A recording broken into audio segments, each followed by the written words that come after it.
లోకంకి స్వాగతం. గాజాలో హమాస్ ఉగ్రవాదులు ఇజ్రాయెల్ని ఓడించేందుకు ఏ వ్యూహాన్ని అనుసరిస్తున్నారో అదే వ్యూహాన్ని నక్సలైట్లు మావోయిస్టులు మన దేశంలో అనుసరిస్తున్నారు. ఏ రకంగానైతే అండర్ గ్రౌండ్ టనల్స్ యొక్క నెట్వర్క్ను బిల్డ్ చేసి ఆ అండర్ గ్రౌండ్ టనల్స్ ద్వారా తమ క్యాడర్ మూవ్మెంట్స్, తమ సైనికుల మూవ్మెంట్, ఉగ్రవాదుల మూవ్మెంట్ని చేయటము, ఆయుధాలని అక్కడ స్టోర్ చేయటము, అదేవిధంగా అదను చూసి దాడి చేయటము, శత్రువు దాడి చేస్తున్నప్పుడు ఈ సురంగ మార్గాల ద్వారా తప్పించుకోవడము, టనల్స్ ద్వారా తప్పించుకోవడము, ఇది మావోయిస్టులు కూడా చేస్తున్నారు. తాజాగా కొద్ది రోజుల క్రితమే ఛత్తీస్గఢ్లోని టేకులగూడెం అనే గ్రామము, ఇది సుక్మా బీజాపూర్ జిల్లాల బార్డర్లో ఉన్నటువంటి గ్రామం. ఈ గ్రామంలో పోలీసుల పైన మావోయిస్టులు దాడి చేశారు, భద్రతా దళాలపైన. దీనిలో 3 జవాన్లు చనిపోయారు, 14 మంది గాయపడ్డారు. ఈ దాడి జరిగినటువంటి ఏరియాలో అధ్యయనం చేస్తుంటే, సోదాలు నిర్వహిస్తుంటే సొరంగం బయటపడింది. 130 మీటర్ల పొడవైనటువంటి సొరంగం, నేలకి 9 అడుగుల కన్నా లోతున 6 అడుగుల ఎత్తైనటువంటి సొరంగం. అంటే ఒక యావరేజ్ మంచి హైట్ ఉన్నటువంటి వ్యక్తి సులువుగా నడిచి వెళ్ళిపోవడానికి వీలుగా సింగిల్ ఫైల్లో ఒకరి వెనుక ఒకరు ఈ రకంగా నడుచుకుంటూ వెళ్ళిపోవడానికి వీలుగా సొరంగాన్ని నిర్మించారన్నది బయటపడింది. ఈ సొరంగాన్ని అధ్యయనం చేస్తే బయటపడినటువంటి విషయం ఏంటంటే, కనీసం దీన్ని 6-8 నెలల క్రితము తవ్వి ఉంటారు.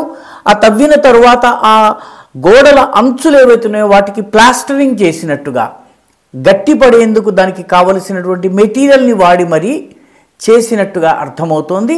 అంటే గాజాలో హమాస్ ఏ టనల్ సిస్టమ్ ద్వారా, అండర్ గ్రౌండ్ నెట్వర్క్ ద్వారా, గాజా యొక్క మెట్రో అని కూడా దాన్ని అంటారు, ఆ అండర్ గ్రౌండ్ మెట్రో అన్నటువంటి ముద్దు పేరు పెట్టుకున్నటువంటి టనల్ నెట్వర్క్ వంటిది మావోయిస్టులు కూడా డెవలప్ చేస్తున్నారా అన్నటువంటి సందేహం కలగక మానదు. ఎందుకంటే ఈ సంఘటన జరిగినటువంటి బైరామ్గఢ్, ఇంద్రావతి ఏరియా కమిటీలకు చెందినటువంటి ప్రాబల్యం ఉన్నటువంటి ప్రాంతం ఈ టేకులగూడెం, ఇదంతాను అక్కడ ఇది బయటపడింది.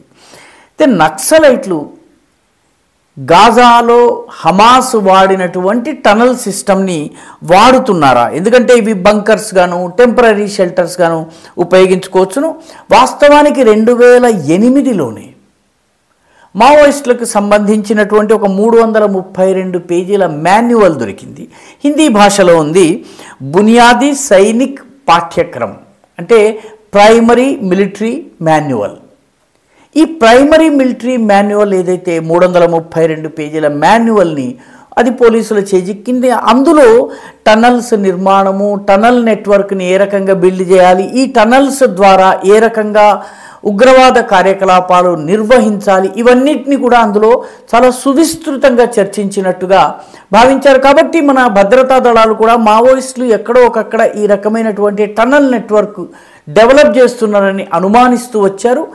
ఇటీవలి నక్సల్ దాడి సందర్భంగా అది రుజువైంది.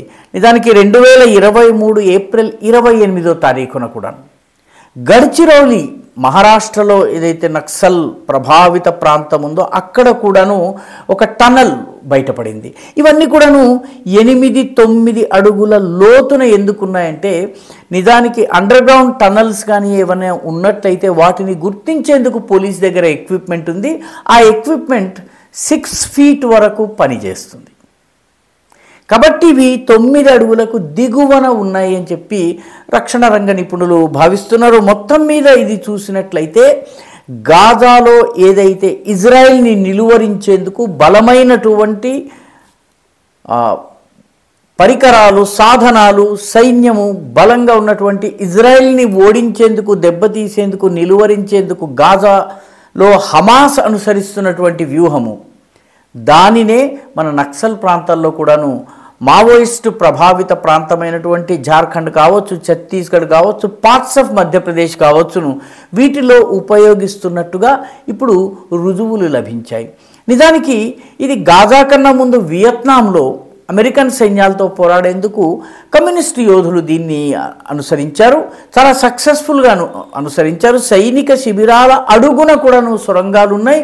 వీళ్ళు మెరుపు దాడులు చేయటము, తప్పించుకుని పారిపోవటం, ఇవన్నీ కూడాను వియత్నాం సైనికులు చేయటము, రకరకాల బూబీ ట్రాప్స్ కూడా పెట్టటము, పదునైనటువంటి చాలా మొనదేలినటువంటి వెదురుతో కూడినటువంటి గుంటలు తయారు చేసి ఆ గుంటల్లో వెదురుని పాతి ఉంచటము, ఆ పైనుంచి వెళ్తున్నటువంటి వ్యక్తులు జారి అందులో పడి గుచ్చుకుని చనిపోవడం, ఇటువంటి రకరకాల ట్రాప్స్ని వియత్నాం వాళ్ళు ఏర్పాటు చేశారు. అదేవిధంగా సద్దాం హుస్సేన్ కూడాను ఈ under ground network, tunnels network build చేశాడు. ఆఫ్ఘనిస్తాన్లో ఒసామా బిన్ లాదెన్ కూడాను తోరాబోరా మౌంటైన్స్ అని ఉంటాయి.